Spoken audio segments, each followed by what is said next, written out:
back with the rest of chapter 12. Sorry about that little interruption. So, go to those people, said the witch. Tear them to pieces. Are you not going to make them your slaves? Asked the leader of the wolves. No, she answered. One is of tin, and one of is straw. One is a girl and another a lion. None of them is fit to work, so you may tear them into small pieces. Very well, said the wolf, and he dashed away at full speed, followed by the others. So here is the Wicked Witch, with her one eye that glows red, and the terrible wolves.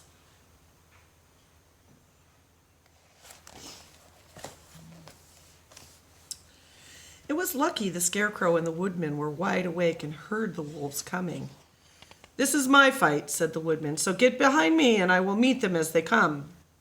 He seized his axe, which he had made very sharp, and as the leader of the wolves came on the Tin Woodman, he swung his arms and chopped the wolf's head from its body so that it was immediately dead. As soon as he could raise his axe, another wolf came up, and he also fell under the sharp edge of the Tin Woodman's weapon. There were 40 wolves, and 40 times a wolf was killed, so that at last they all lay dead in a heap before the Woodman.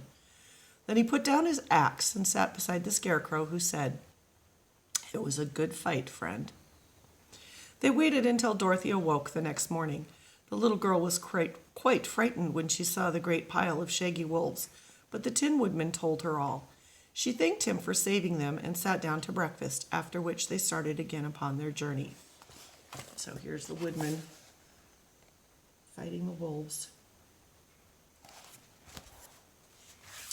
Now this same morning, the Wicked Witch came to the door of her castle and looked out with her one eye that could see afar off.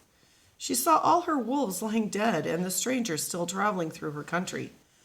This made her angrier than before, and she blew her silver whistle twice. Straightway, a great flock of wild crows came flying toward her, enough to darken the sky. And the Wicked Witch said to the King Crow, Fly at once to the strangers, peck out their eyes and tear them to pieces. The wild crows flew in one great flock toward Dorothy and her companions. When the little girl saw them coming, she was afraid. But the Scarecrow said, This is my battle, so lie down beside me and you will not be harmed. So they all lay down upon the ground except the Scarecrow, and he stood up and stretched out his arms. And when the crows saw him, they were frightened, as these birds always are by scarecrows, and did not dare to come any nearer. But the King Crow said, It is only a stuffed man. I will peck his eyes out. The King Crow flew at the Scarecrow, who caught it by the head and twisted its neck until it died. And then another crow flew at him, and the Scarecrow twisted its neck also. There were 40 crows, and 40 times the Scarecrow twisted a neck until at last all were lying dead beside him. Then he called to his companions to rise, and again they went upon their journey. And here's the Scarecrow dealing with the crows.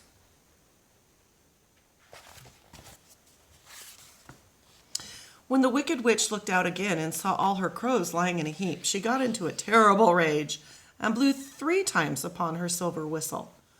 Forthwith there was heard a great buzzing in the air, and a swarm of black bees came flying toward her. Go to the strangers and sting them to death, commanded the witch. And the bees turned and flew rapidly until they came to where Dorothy and her friends were walking. But the Woodman had seen them coming, and the Scarecrow had decided what to do. Take out my straw and scatter it all over the little girl and the dog and the lion, he said to the Woodman, and the bees cannot sting them. This the Woodman did, and as Dorothy lay close beside the lion and held Toto in her arms, the straw covered them entirely. The bees came and found no one but the Woodman to sting, so they flew at him and broke off all their stings against the tin, without hurting the Woodman at all. And as bees cannot live when their stings are broken, that was the end of the black bees, and they lay scattered thick about the Woodman, like little heaps of fine coal. Then Dorothy and the lion got up, and the girl helped the Tin Woodman put the straw back into the Scarecrow again, until he was as good as ever. So they started upon their journey once more. The Wicked Witch was so angry when she saw her black bees in little heaps like fine coal that she stamped her foot and tore her hair and gnashed her teeth. And then she called upon a dozen of her slaves, who were the Winkies, and gave them sharp spears, telling them to go to the strangers and destroy them. The Winkies were not a brave people. but they had to do as they were told. So they marched away until they came near to Dorothy. Then the lion gave a great roar and sprang toward them. And the poor Winkies were so frightened that they ran back as fast as they could. When they returned to the castle, the Wicked Witch beat them well with a strap and sent them back to their work, after which she sat down to think what she would do next. She could not understand how all her plans to destroy these strangers had failed, but she was a powerful witch as well as a wicked one, and she soon made up her mind how to act. There was in her cupboard a golden cap, with a circle of diamonds and rubies running around it. This golden cap had a charm. Whoever owned it could call 3 times upon the winged monkeys, who would obey any order they were given. But no person could command these strange creatures more than 3 times. Twice already the Wicked Witch had used the charm of the cap. Once was when she had made the Winkies her slaves and set herself to rule over their country.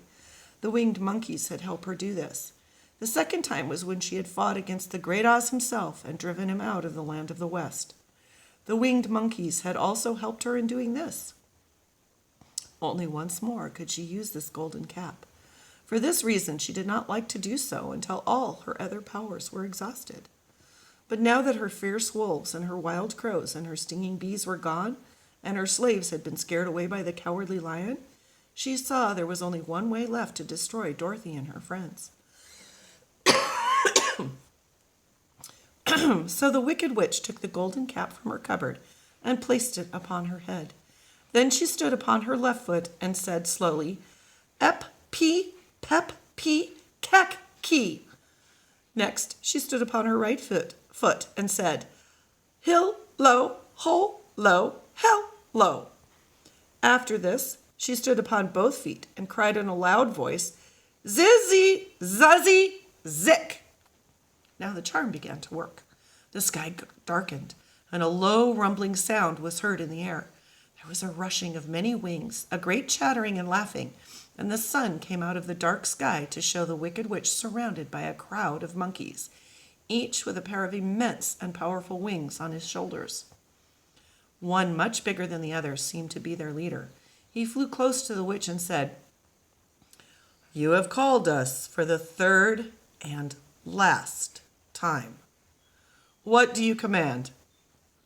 "Go to the strangers who are within my land and destroy them all except the lion," said the Wicked Witch. "Bring that beast to me, for I have a mind to harness him like a horse and make him work." "Your commands shall be obeyed," said the leader.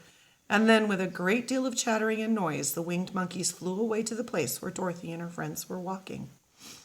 Some of the monkeys seized the Tin Woodman and carried him through the air until they were over a country thickly covered with sharp rocks. Here they dropped the poor Woodman, who fell a great distance to the rocks, where he lay so battered and dented that he could neither move nor groan. Others of the monkeys caught the Scarecrow, and with their long fingers pulled all the straw out of his clothes and head. They made his hat and boots and clothes into a small bundle and threw it into the top branches of a tall tree. The remaining monkeys threw pieces of stout rope around the lion and wound many coils about his body and head and legs, until he was unable to bite or scratch or struggle in any way, when they lifted him up and flew away with him to the witch's castle, where he was placed in a small yard with a high iron fence around it so that he could not escape. But Dorothy they did not harm at all. She stood with Toto in her arms watching the sad fate of her comrades and thinking, okay, so here's the witch talking to her monkeys and giving them their command, and there the monkeys throwing the Tin Woodman.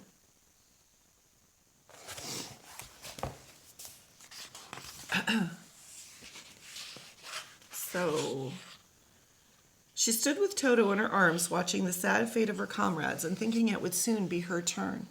The leader of the winged monkeys flew up to her, his long, hairy arms stretched out and his ugly face grinning terribly. But he saw the mark of the good witch's kiss upon her forehead and stopped short, motioning to the others to not touch her. "We dare not harm this little girl," he said to them, "for she is protected by the power of good, and that is greater than the power of evil. All we can do is to carry her to the castle of the Wicked Witch and leave her there." So carefully and gently, they lifted Dorothy in their arms and carried her swiftly through the air until they came to the castle, where they set her down upon the front doorstep. Then the leader said to the witch, "We have obeyed you as far as we were able. The Tin Woodman and the Scarecrow are destroyed, and the lion is tied up in your yard. The little girl we dare not harm, nor the dog she carries in her arms. Your power over our band is now ended, and you will never see us again." Then all the winged monkeys, with much laughing and chattering and noise, flew into the air and were soon out of sight. The Wicked Witch was both surprised and worried when she saw the mark on Dorothy's forehead, for she knew well that neither the winged monkeys nor she herself dare hurt the girl in any way. She looked down at Dorothy's feet, and seeing the silver shoes, began to tremble with fear, for she knew what a powerful charm belonged to them. At first the witch was tempted to run away from Dorothy, but she happened to look into the child's eyes and saw how simple the soul behind them was, and that the little girl did not know of the wonderful power the silver shoes gave her. So the Wicked Witch laughed to herself and thought, "I can still make her my slave, for she does not know how to use her power." Then she said to Dorothy, harshly and severely, "Come with me and see that you mind everything I tell you, for if you do not, I will make an end to you, as I did of the Tin Woodman and the Scarecrow." Dorothy followed her through many of the beautiful rooms in her castle, until they came to the kitchen, where the witch bade her clean the pots and kettles and sweep the floor and keep the fire fed with wood.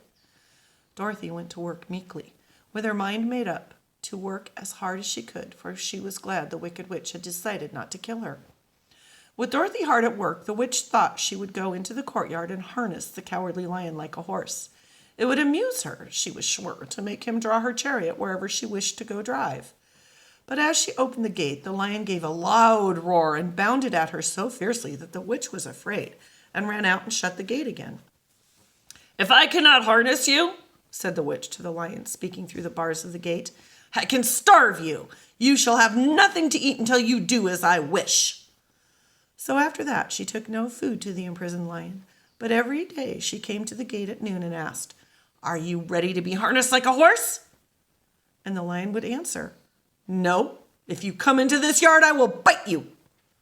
The reason the lion did not have to do as the witch wished was that every night, while the woman was asleep, Dorothy carried him food from the cupboard.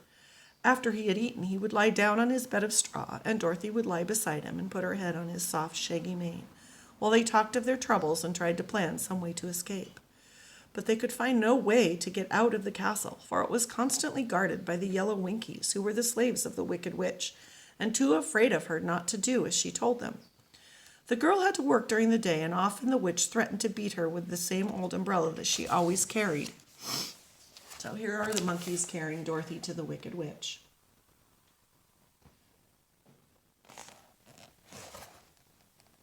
And here is the witch talking to Dorothy.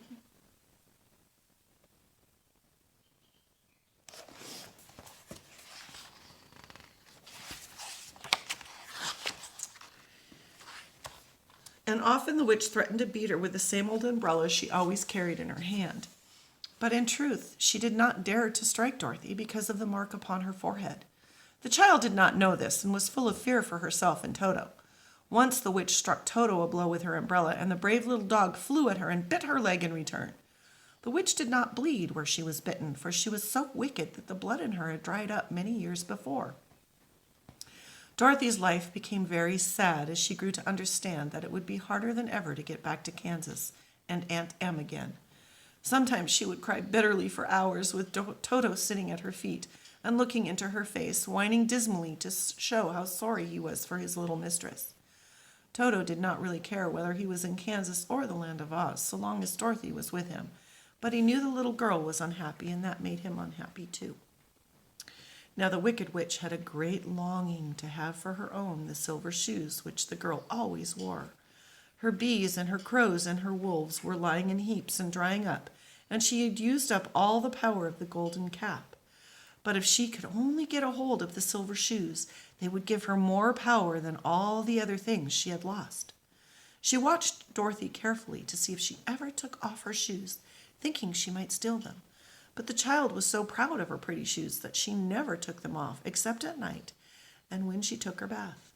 The witch was much too afraid of the dark to dare to go in Dorothy's room at night to take the shoes, and her dread of water was greater than her fear of the dark, so she never came near Dorothy when she was bathing. Indeed, the old witch never touched water, nor ever let water touch her in any way. But the wicked creature was very cunning, and she finally thought of a trick that would give her what she wanted. She placed a bar of iron in the middle of the kitchen floor, and then by her magic art she made the iron invisible to the human eyes, so that when Dorothy walked across the floor, she stumbled over the bar, not being able to see it, and fell full length. She was not much hurt, but in her fall one of the silver shoes came off, and before she could reach it, the witch had snatched it away and put it on her own skinny foot. The wicked woman was greatly pleased with the success of her trick, for as long as she had one of the shoes, she owned half the power of their charm, and Dorothy could not use it against her, even if she had known how to do so. The little girl, seeing she had lost one of her pretty shoes, grew angry and said to the witch, "Give me back my shoe." "I will not," retorted the witch, "for it is now my shoe and not yours." "You are a wicked creature," cried Dorothy. "You have no right to take my shoe from me." "I shall keep it just the same," said the witch, laughing at her, "and someday I shall get the other one from you too." This made Dorothy very angry, so that she picked up the bucket of water that stood near and dashed it over the witch, wetting her from head to foot. Instantly, the wicked woman gave a loud cry of fear, and then, as Dorothy looked at her in wonder, the witch began to shrink and fall away. "See what you have done!" she screamed. "In a minute I shall melt away." "Oh, I'm very sorry indeed," said Dorothy, who was truly frightened to see the witch actually melting away like brown sugar before her eyes. "Didn't you know water would be the end of me?" asked the witch in a wailing, despairing voice. "Of course not," answered Dorothy. "How would I know?" "Well, in a few minutes I shall be all melted and you will have the castle to yourself. I have been wicked in my day, but I never thought a little girl like you would ever be able to melt me and end my wicked deeds. Look out! Here I go!" With these words, the witch fell down in a brown, melted, shapeless mass and began to spread over the clean boards of the kitchen floor. Seeing that she had really melted away to nothing, Dorothy drew another bucket of water and threw it over the mess. She then swept it all out the door. After picking out the silver shoe, which was all that was left of the old woman, she cleaned and dried it with a cloth and put it on her foot again.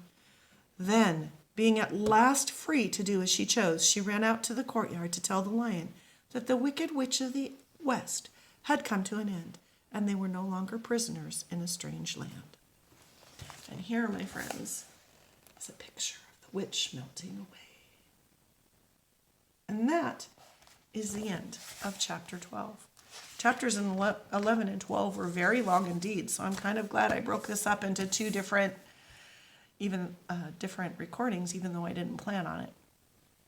Anyway, again, very different from the movie, but still very exciting and very entertaining. I hope you all are enjoying it. Until the next time.